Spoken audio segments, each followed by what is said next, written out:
ఒక coffee shop కుర్రోడు 400 కోట్లు సంపాదించాడు. అదే ఒక కొరియర్ బాయ్ 570 కోట్లు సంపాదించాడు. సంపద సృష్టి అంటే ఇదే. సంపద సృష్టి అనే పేరు వినగానే అందరికీ చంద్రబాబు గారు గుర్తొస్తారు. కానీ ఈ సంపదను సృష్టించింది మాత్రం జగన్మోహన్ రెడ్డి.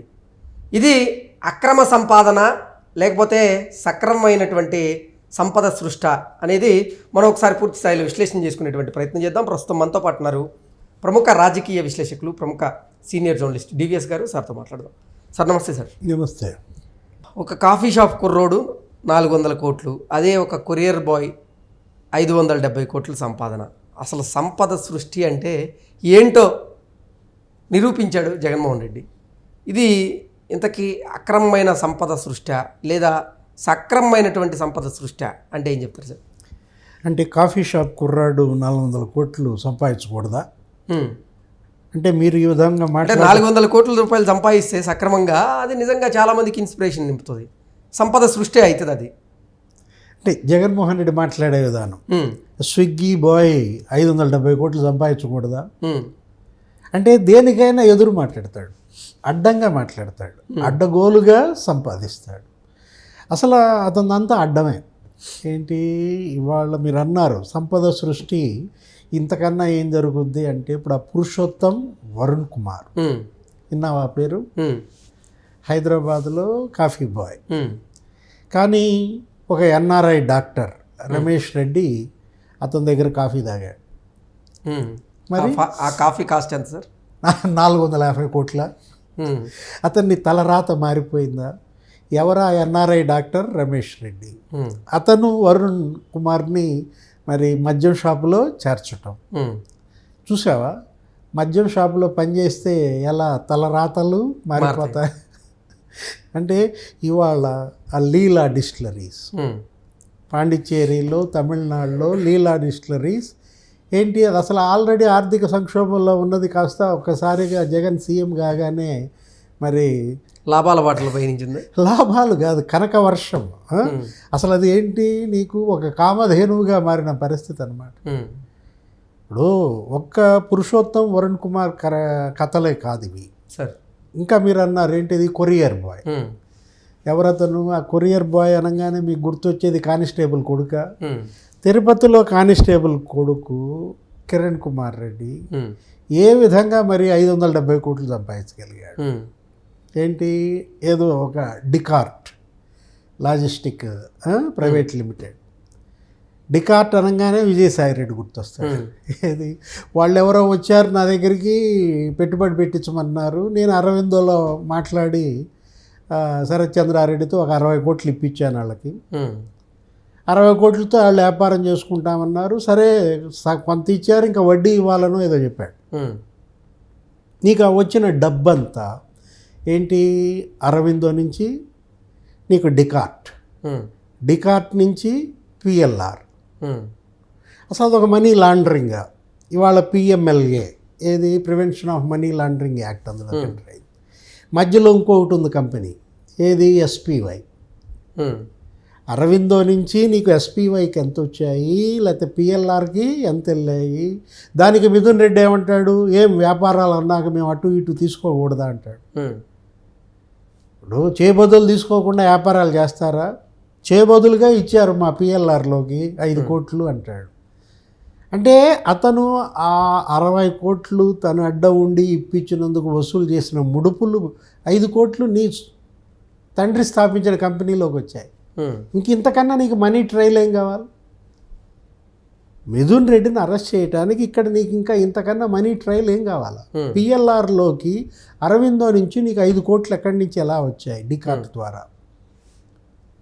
ఇప్పుడు జగన్మోహన్ రెడ్డి ఏమంటాడు, where is the scope for scam here అంటాడు.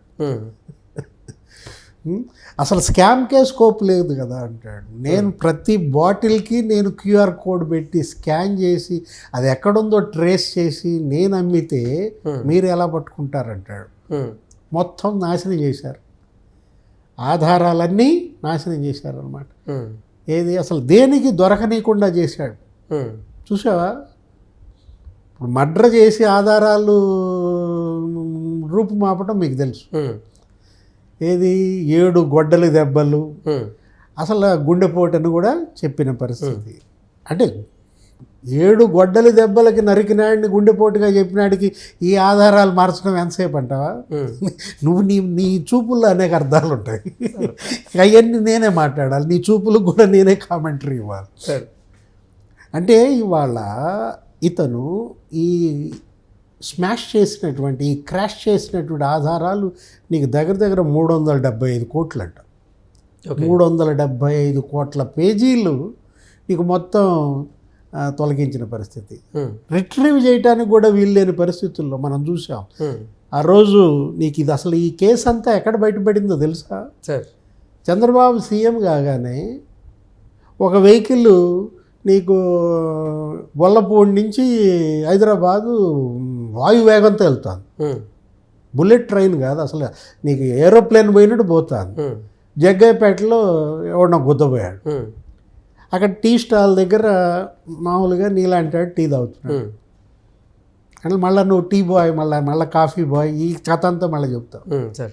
ఆ టీ తాగేవాడు ఏంది అది అసలు అట్లా మెరుపు తీగల్లా కారు వెళ్ళిపోయిందని నాకు డౌట్ వచ్చింది.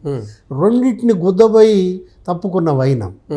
వెంటనే ఆ కారు నంబరు పెట్టాడు పోలీస్కి. ఎవరిదా కారు? సీన్ కట్ చేస్తే వాసుదేవరెడ్డి. ఎక్కడ తేలింది ఆ కారు? నానక్రామ్ కూడా. పట్టుకుంటే దానిలో ఏం దొరికాయి? ఫైల్స్, రసీదులు. ఏ రసీదులు? బంగారం రసీదు. అంటే బంగారం అనగానే మళ్ళీ నువ్వు మ్యాన్షన్ హౌస్ బంగారం అంట. ఇప్పుడు మ్యాన్షన్ హౌస్ వాళ్ళ బంగారం ఎంత? 195 కోట్లు. ఇక ఆఫీసర్స్ చాయిస్ బంగారం ఎంత అంటావు? టీచర్స్ చాయిస్ బంగారం ఎంత అంటావు? అంటే ప్రతి కంపెనీకి మినిమం 200 కోట్లు బంగారం వసూలు చేశారని 18 కంపెనీలు. ఏది ఇటు బీర్ కానీ అటు బ్రాందీ కానీ ఆ తయారీ ఉత్పత్తి సంస్థలు నీకు 18 ఎంత 3600 కోట్ల బంగారం నీకు అక్కడే కనపడుతున్న పరిస్థితుల్లో ఇవాళ జగన్మోహన్ రెడ్డి ప్రెస్ మీట్ పెట్టాడు. మామూలుగా ప్రెస్ మీట్ ఎప్పుడన్నా ఇంతసేపు పెట్టాడా? లేదు. ఎన్ని గంటలు పెట్టాడు? 2.5 గంటలు. 11 దగ్గర నుంచి నీకు 1:30 దాకా అసలు నువ్వు స్క్రీన్ మీదే లేచావా కుర్చీలోంచి? నువ్వు అతుక్కుపోయావు. అసలు ఏం చెప్తున్నాడు అంటే ఇవాళ 2.5 గంటలు జగన్మోహన్ రెడ్డి మాట్లాడిన ప్రెస్ మీట్లో బంగారం గురించి మాట్లాడా? లేదు. గోల్డ్ బాండ్స్ గురించి మాట్లాడా? మ్యాన్షన్ హౌస్ బంగారం గురించి కాదు, ఆఫీసర్ చాయిస్ బంగారం కాదు, టీచర్స్ బంగారం కాదు, అసలు ఏ గోల్డ్ గురించి మాట్లాడలేదు. రియల్ ఎస్టేట్ గురించి మాట్లాడలేదు. అదేమంటే Balaji Govindappa multinational company whole time director. అతన్ని మీరు తీసుకొని జైల్లో పెడితే ఏ మల్టీనేషనల్ కంపెనీ అయినా మీ రాష్ట్రంకి వచ్చుద్దా? జిందాల్ వస్తాడా? కుమారమంగళం బిర్లా వస్తాడా?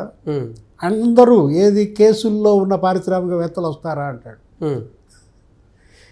అసలు నీకు తిమ్మిని బిమ్మిని చేస్తాడు, మోకాలకి బోడుగుండుకి ముడి పెడతాడు.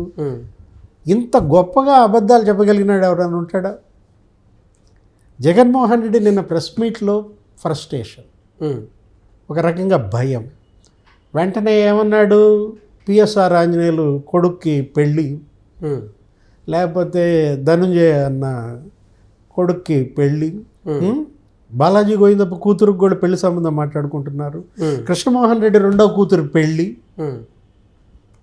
సెంటిమెంటా? ఏం వాడాడు అంటే పెళ్ళిళ్ళు చెడగొడుతున్నాడు చంద్రబాబు.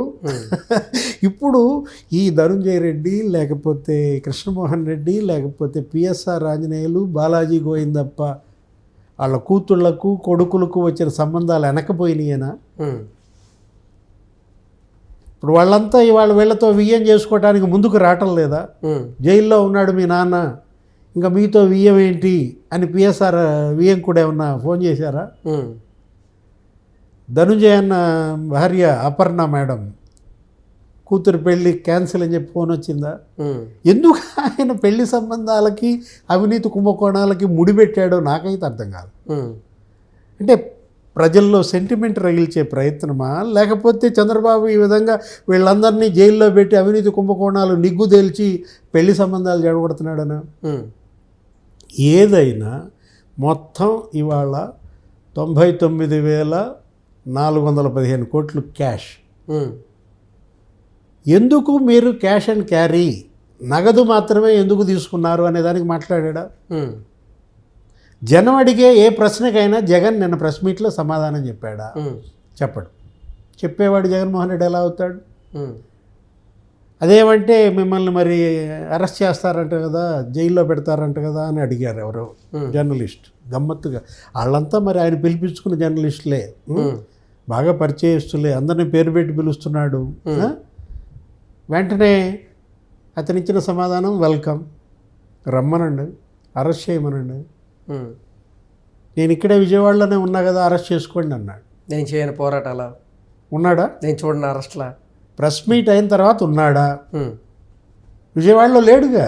ఉమ్, జంపు ఏది, నేను విజయవాడలోనే ఉన్నా అరెస్ట్ చేసుకోమంటే నేను నిజంగానే ఉంటాడేమో అనుకున్నా. ఉమ్, ఆ సాయంత్రమే ఎక్కేశాడు, ఉమ్. చెక్కేశాడు బెంగళూరు.